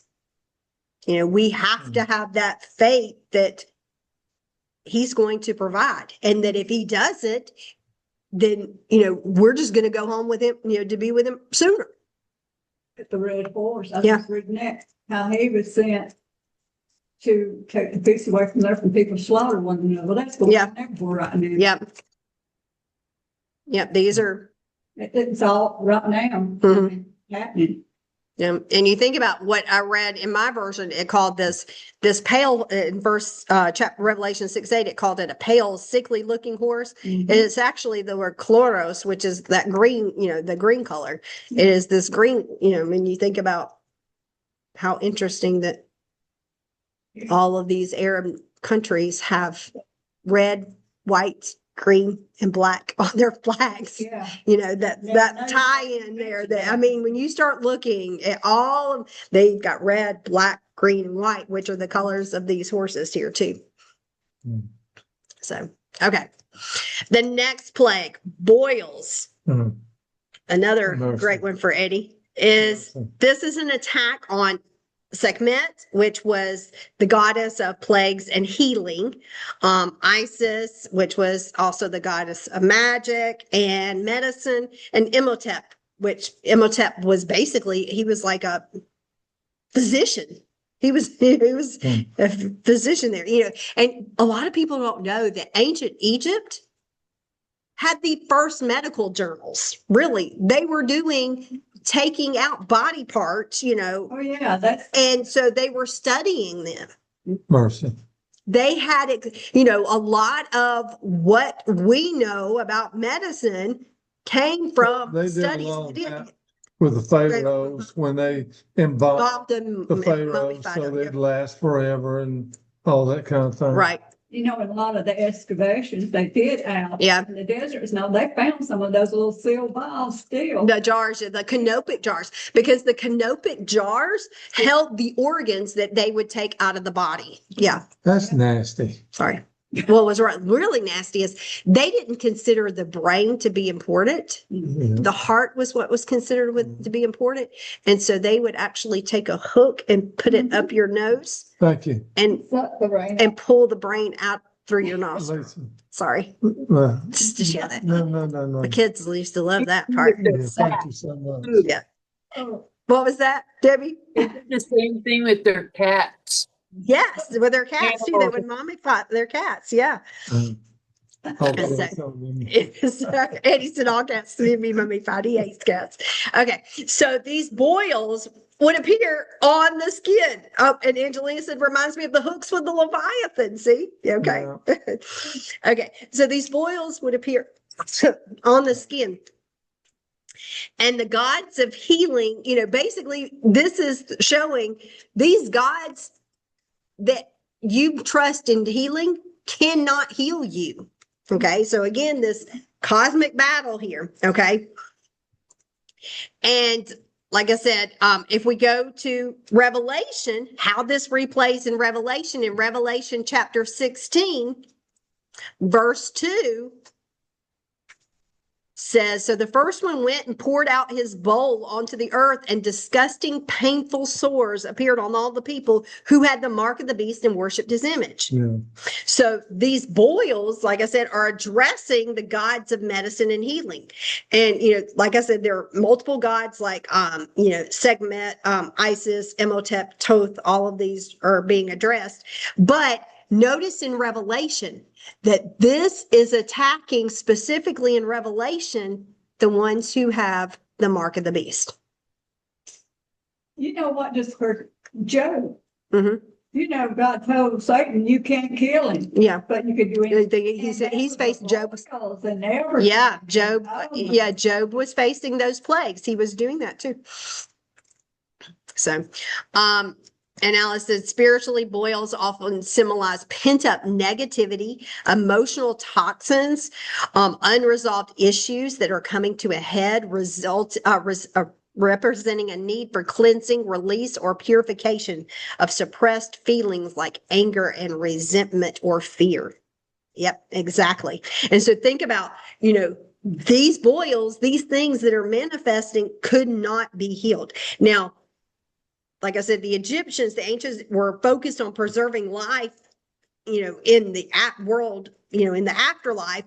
And these priests would basically the priests were basically doctors, they were physicians. So Moshe, actually is commanded to take the ashes from the furnace and throw them up. Yeah. Okay. And these ashes, we don't realize it, but where did these ashes come from? These ashes are the ashes from the fires of the sacrifice children to these gods. And so if you think about even today, physicians are using what? Body parts of aborted fetuses. Yeah. Yeah. To Babies. in order to make medicine or do all of these treatments and everything. And so basically they're doing the same thing. And this made me think about, in Revelation chapter 18. we see this repeated in Revelation 18 and verse 21. It says, then a mighty angel picked up a boulder the size of a great millstone and hurled it into the sea, saying, with violence like this, will the great city Babel be hurled down, never to be found again. The sound of harpists and musicians, flute players and trumpeters will never again be heard in you. No worker of any trade will ever be found in you. The sound of a mill will never again be heard in you, and the light of a lamp will never again shine in you. The voice of the bridegroom and the voice of the bride will never be again heard in you. For your businessmen, talking about Babylon, okay, now Babylon is also a picture here of Egypt. It says, for your businessmen were the most powerful on the earth, and all of the nations were deceived by your magic spell. And remember that word there, magic spell. That's the way my version reads it. And the Greek is pharmakia. Pharmakia. Oh, Yeah. Yes. let's see. Yes.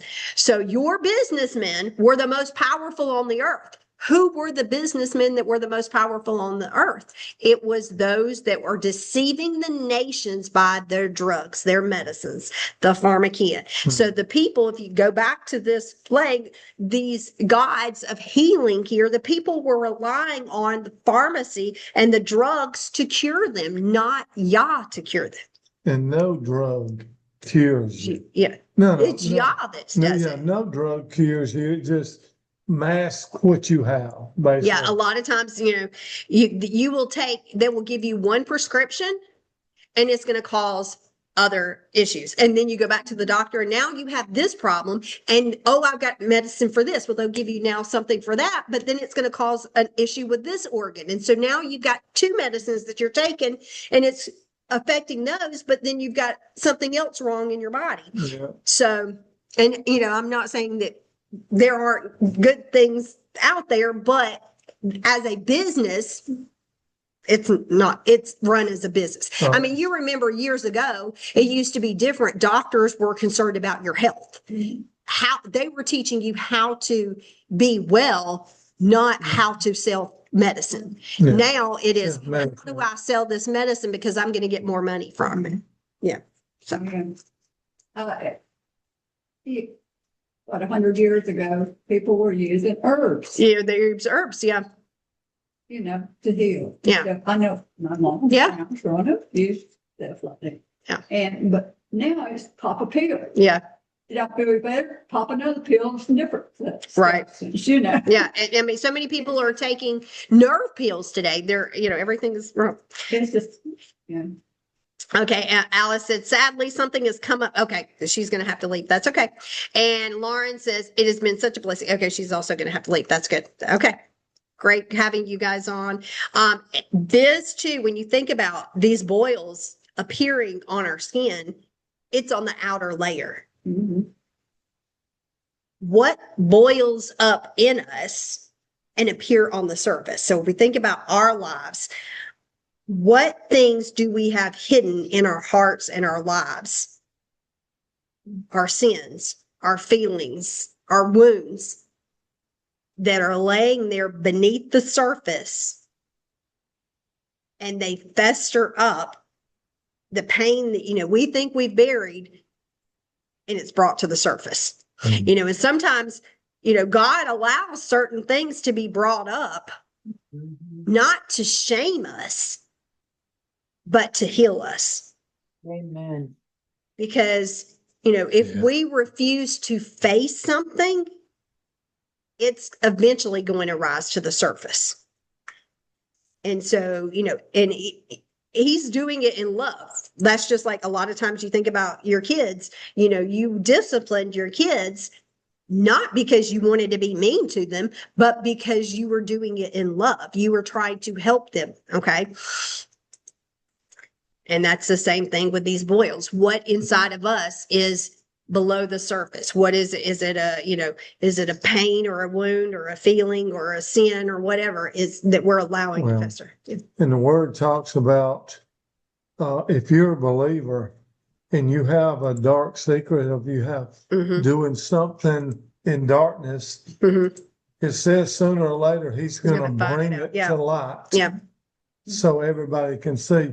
You can't just keep on, saying you're a believer and then basically spitting in the face of God Mhm. and not have to deal with it. Right. I think, is it in Proverbs where it talks about you listen to the gray hair? He called it. Yeah, the wisdom, yeah. Because that's the older person who's seen and knows. Yeah. I mean, not listen to say sinners, but and he said, listen to somebody older. Yeah, that's gone through that, yeah. Wisdom and, Yeah, they've gone through a lot more. yeah. Okay, so then we get the seventh plague, which is the plague of hail. And this is basically attack on Nut, Shu, and Tefnut. Okay. Nut is the sky goddess. Shu is the god of the air, and then Tefnut is the god of moisture. So basically, he's got hail coming down. The sky itself is the weapon that he's using. And so this whole cosmic order is starting to collapse. It is, he's revealing himself here that it's, he's fighting against it. Okay. Revelation chapter 8, verse 7 says, the first one sounded his shofar, and there came hail and fire mingled with blood, and it was thrown down on the earth. A third of the earth was burned up, and a third of the trees were burned up, and all the green grass was burned up. We see this again in chapter 16, verse 21, where it says a huge 70-pound hailstone fell on the people from the sky, but the people cursed God for the plague of hail, and it was such a terrible plague. Okay, so we've got this hail. Well, it's not in Revelation, it's not just hail, but it is also with fire. So we have fire and hail is ice. We've got fire and ice here together. And the word heaven is actually Shemayim. Okay. And Shemayim is made up of two Hebrew words, Esh, Mayim. Most of us know Mayim, water, but Esh is fire. So the word for heaven is fire and water. And this is where the hail comes from. And if you think about, this is opposites. They're opposite.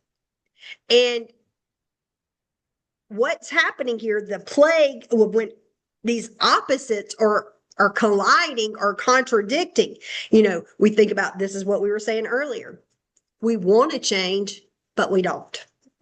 Our flesh we have to fight it daily, and still it's so hard. I mean, because even the disciples had to fight there. Okay, we believe God is all powerful and he can do this, but we still don't have faith in it. Yeah. We believe he's going to protect us, but yet I have fear.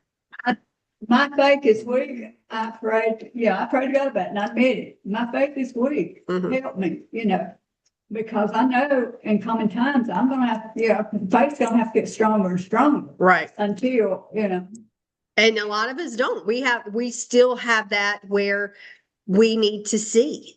Okay. And, that's one thing everybody needs to pray for is God, help me with my faith. Yeah, to walk it out. Stronger and to walk it out. Yeah, to walk it out. And so it is doing that opposite action. And this is where we need to align our thoughts and our actions. And, and that's hard. Like you said, this is hard to do. Mm-hmm. Now the other plagues, 8, 9, and 10 fall in next week's parsha. So I'll, touch on this again next week, but these were just the ones that were in this parsha. But I want to, look at this last part here, because hopefully you're seeing there are different layers to this revelation of what Yah is doing. Like I said, one level, he's physically bringing them out of Egypt, out of bondage. On another level, it's this cosmic battle. He's showing that Yah has the divine authority and the power over the world and not these other gods. And then on another level, this cycle keeps repeating and repeating historically, and we see this happening again, and then we happen again, and then we have it happening in Revelation year after year, millennial after millennium, because you think about between the story of Exodus and Revelation, Revelation was written around 95 AD. The story of Exodus took place around, 1200 BC. And That's over a millennium. And only the eyes of very few prophets that God called as prophets, as his prophets he called, saw into the realm of the heavenlies, what was going on and things in the spirit world. And, he said, if they could take the blindness off of them and see what was going on. And, it would scare us to death. Yeah. And you think about it, that's, even a millennium between Exodus and Revelation. And we've had about a millennium from Revelation to, or two, because we're, 95 and we're in, 2000 now. Yeah. So you think about that. And that it is just that repeating pattern year after year of this cosmic order and then disorder. And then we straighten it up a little bit and then it gets worse again. And so if you think about where we are now, it seems like we're in that total disorder stage again. And you look how fast 2025, how fast it passed off. And then you look back, well, it doesn't seem like it's been that long since it was 2015. Right. And because I was telling Jack, y'all been back to like nearly 11 years. 11 years. And I said, it don't even seem like, but it's passing off so fast. Yeah.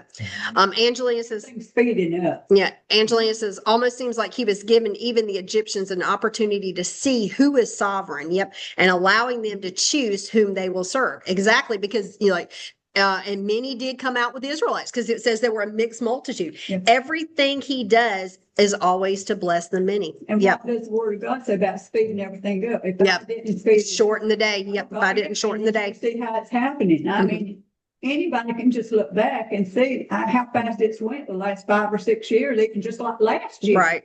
Okay. And then so those levels are all there. And then we have the level of personal, how each one of those plagues affect us even in our personal lives. Okay. So I want to go back here at the end to Exodus 6:26 a minute. 6:26. Okay. Exodus 6:26, because at the beginning of the parashah, it mentions Moshe and Aaron.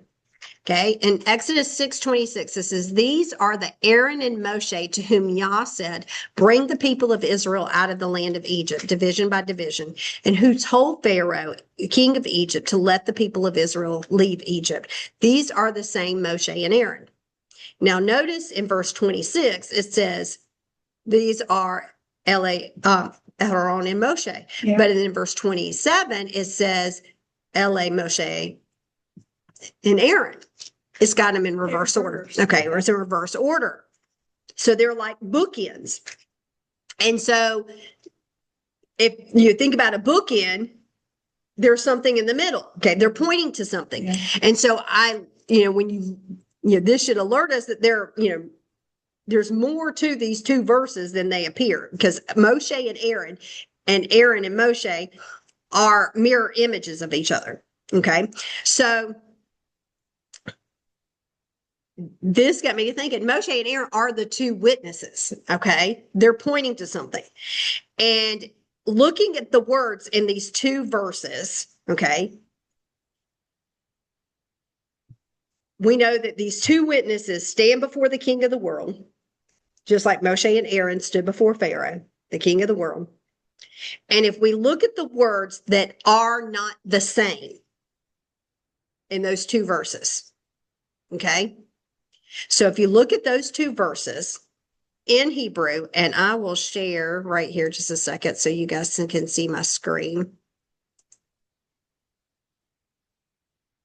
Wait just a second.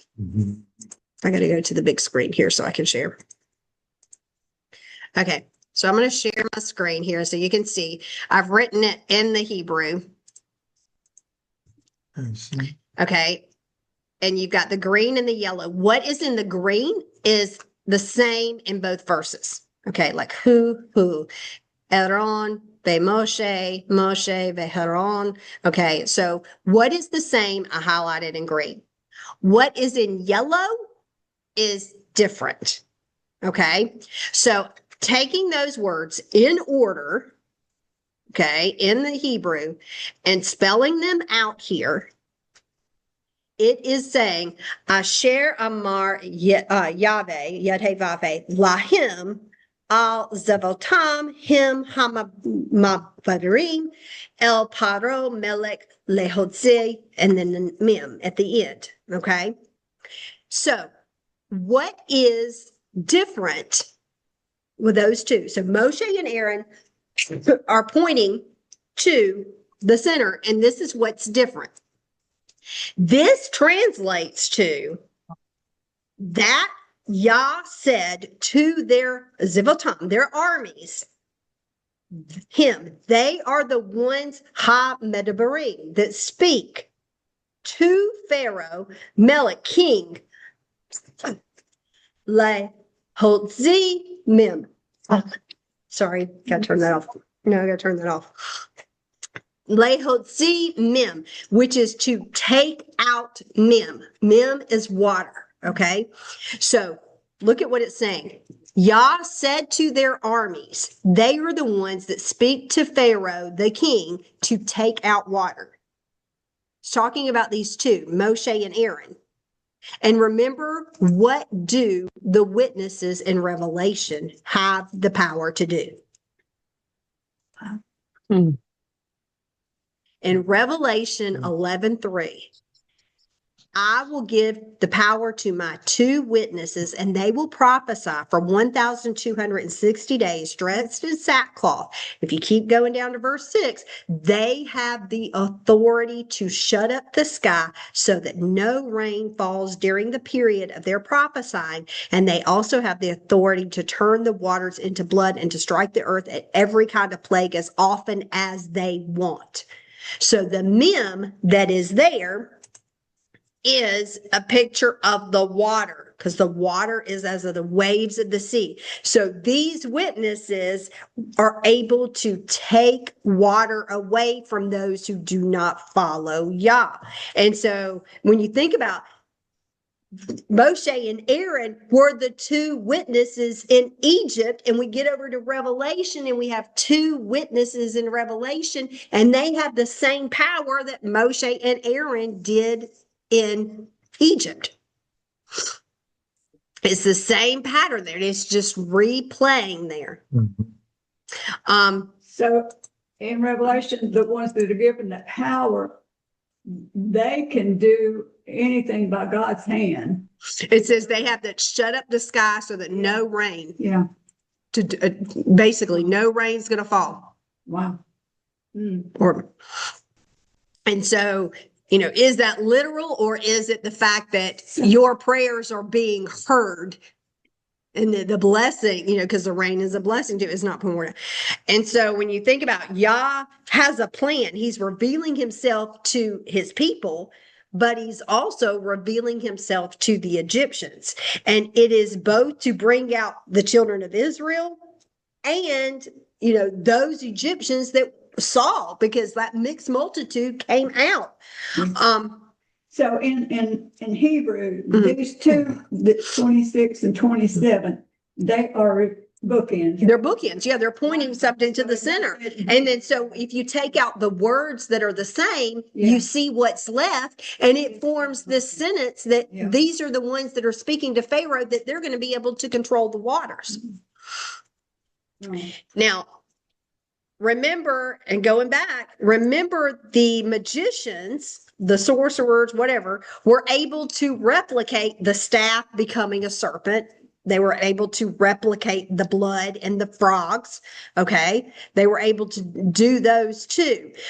If you go to Exodus chapter 8, verse 15, look at what they said though, when they ended up getting to the lice. It says, then the Egyptians said to Pharaoh, this is the finger of God. But Pharaoh was made hard-hearted so that he didn't listen to them, just as Yah had said that would happen to them.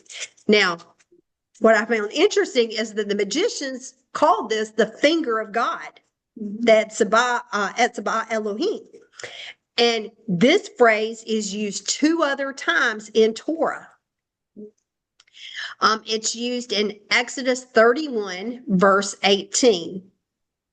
It says, talking about the 10 Commandments. When he had finished speaking with Moshe on Mount Sinai, Yah gave him the 2 tablets of the testimony, tablets inscribed by the Etzba Elohim, the finger of God.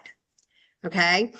In Deuteronomy 9:10, this is where we say that Moshe's telling, then Yah gave me the 2 stone tablets inscribed by the finger of Yah, the finger Etzba Elohim, and on them was written every word Yah had said to you from the fire on the mountain, the day of assembly. So both of those references in Torah are about the Torah, the word. Yeah. So it's showing that Yah is not only touching this situation directly, but it got me to thinking about the plagues, because there are 10 plagues, there are 10 words or 10 commandments. Is there a link between the 10 and 10? I mean, I don't know. I think so, Yeah. but this is what I thought. I thought that the plagues are showing the consequences of ones that pervert the soul or the 10 words or the commands, and are showing how to restore. You've got to turn from that to get back over here. That's what I was thinking, is that those 10 are the consequences, or trying to get you, not punishments, because he's trying to get you to turn from that thinking. And that's an unusual way for an Egyptian to put something, the finger Of God. Yeah, this is the finger of Elohim. Yeah. Yeah. So, So, and you think about Egypt, Mitzrayim means dire straits, narrow straits here. And it's a picture of the world. And what does that they want to do? They want to control the people of Israel. They wanted to oppress the people. And, like I said, there were a lot of slaves in Egypt, but think about, okay, there were a lot of slaves in Egypt. You remember with Joseph, with the famine and everything. yeah. There were many more slaves than there were taskmasters and royalty, the rich and wealthy. So with that many slaves, why didn't they just rebel and overturn the ruling powers and leave, or just walk away? You know what I'm saying? They really, I think, wanted to stay because they had the food, they had, and all that, and they had lost everything they had anyway. But even though the taskmasters, were they really that hard on them? Yeah. Because a lot of them didn't even want to come. At the beginning, they were not. Yeah. And Angelina just said their tolerance because of their burdens. That word, burden, their intolerance is the same. Yeah. It's also a salvanut. That's where we get the word salvanut, patience from, is that same word for burden. Yeah. Because it is through your burdens that you are to learn patience. And how 200 something years, you said, they were living like that. That's generation after generation, Yeah.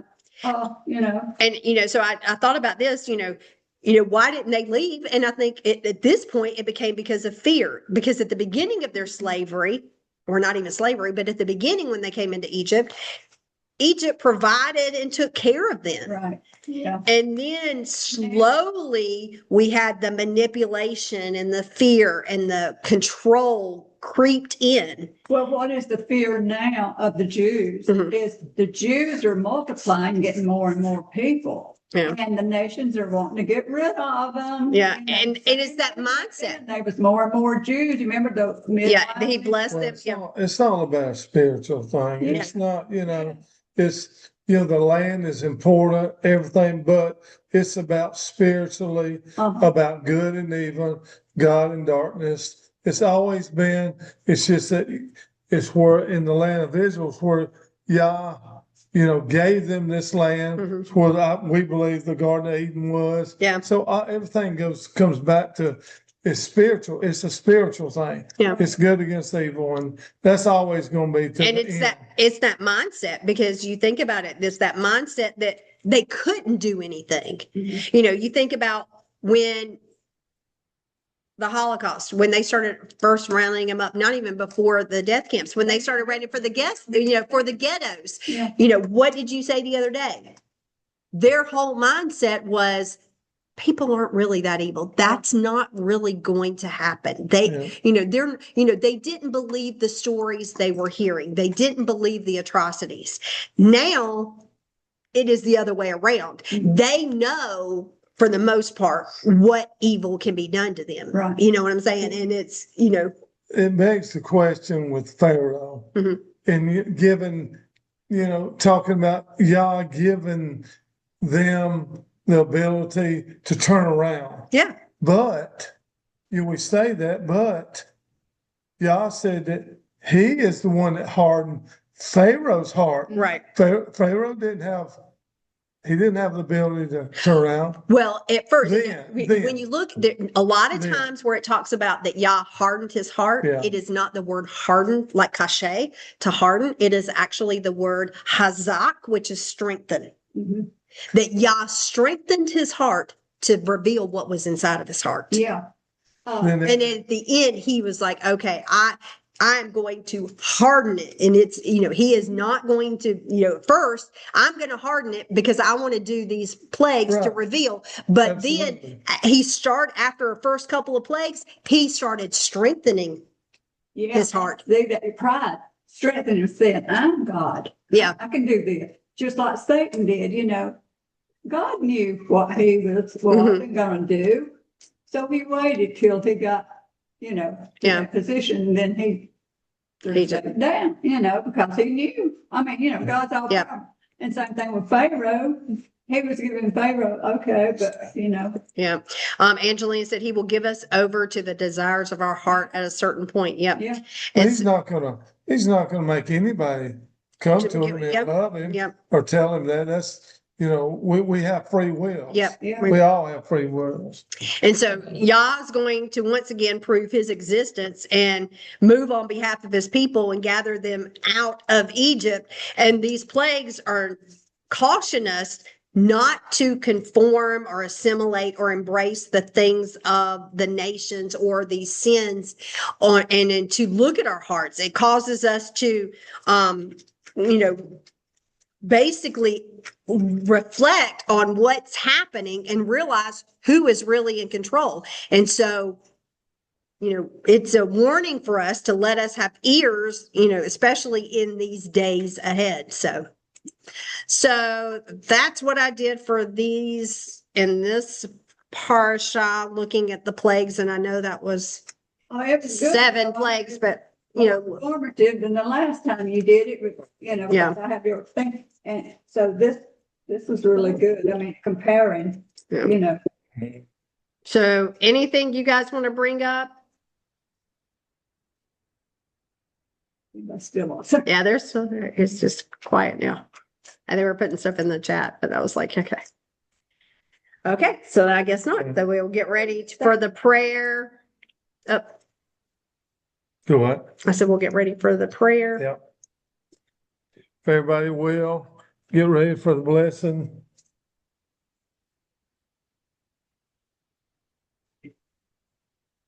Cold, dreary day here. You saw on here? Mhm. Okay, Mhm. there we go. We're still waiting for them. Just a second.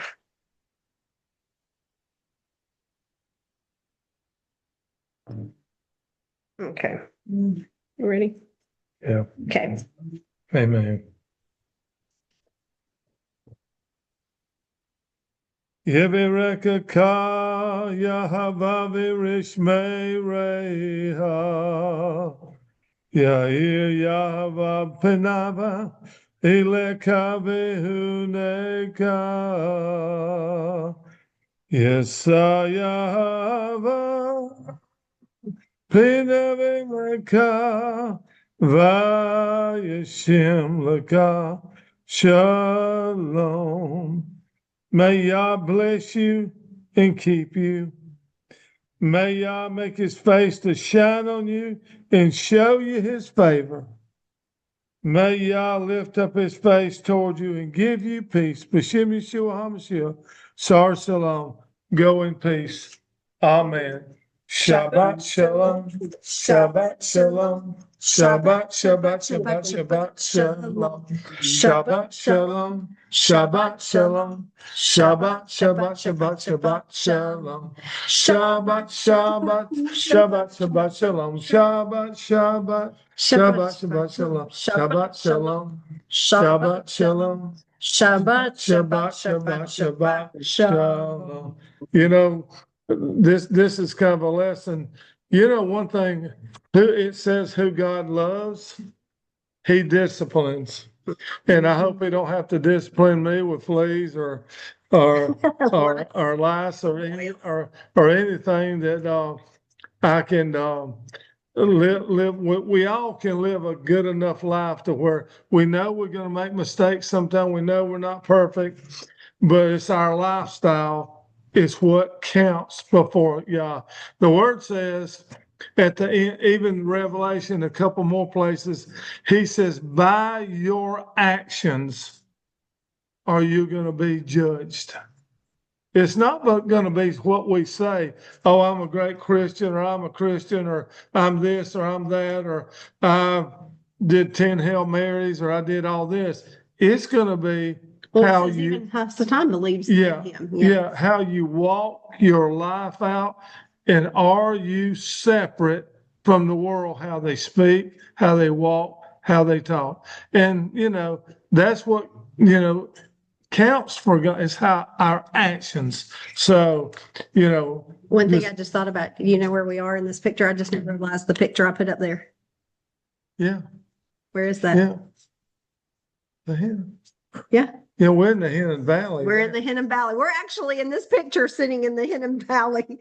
And this is what? The Valley of Hell. Yeah, Death, when you think about that, you know, what we're talking about with the plagues here, I didn't plan it that way, but that's the picture I just pulled up to put in the background, and here we And are. it's a beautiful place. Yeah. It's beautiful, So, you know. but that was it. So blessing everybody. We love you. If you need us, call us, email us, text us, whatever you need to do. Okay, We'll love pray you with you. guys. We love Have you. a great week. Shabbat shalom.